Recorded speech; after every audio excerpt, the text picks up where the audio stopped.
Imos falar dun deporte alternativo, o quidditch muggle, ou cando a ficción se converte en realidade. O quidditch naceu nunha obra literaria como é Harry Potter e converteuse nun deporte real. Hoxe atópome no campo no que o equipo local de quidditch de Kent, os Kent Gargoyles, adestran para as competicións ou simplemente por divertimento. It started in the US in like 2005. A few college students were obviously fans of the books of Harry Potter and wanted to start playing the game that was in the books. And then they eventually thought up some rules to adjust it to our rules of physics, basically. Most of these people are not professional athletes. They're all most of it just for the hobby, basically. It's encouraging a lot of people who don't have a really big background in sports to try out sports. It can be very rough at times, but people are very nice to each other in general. You can do a very hard tackle, and afterwards you just help each other up. I think the atmosphere between the players in Quidditch is really, really good. I think that's what we should keep in the game. A Quidditch game is played 7 players against 7.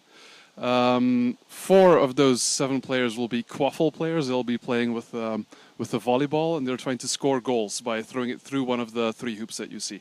And then you also have the beaters. They play with bludgers, so they're a different type of ball. And if you throw a bludger at someone, then they're out, and they can't play in the game for a little bit. They have to go back and tag their hoops. There's also a snitch, which is like the afterthought. After 17 minutes, the snitch comes on the pitch, and it's basically a person who has a tennis ball in a yellow sock attached to the back of his shorts, and then the seekers have to try to catch that yellow tennis ball, and the snitch will have to try and stop them from catching the ball, because if they do, the game stops.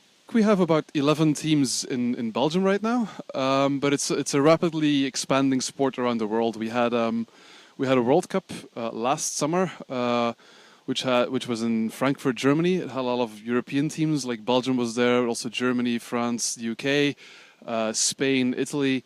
But we also had the USA. We had Australians who actually won the World Cup.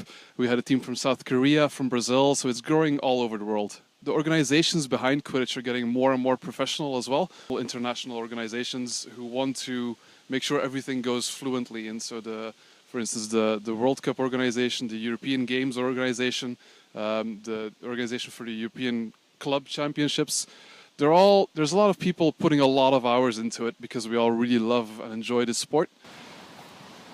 Co paso do tempo iremos vendo como de lonxe chega este máxico deporte. Polo de agora, acción vasoira.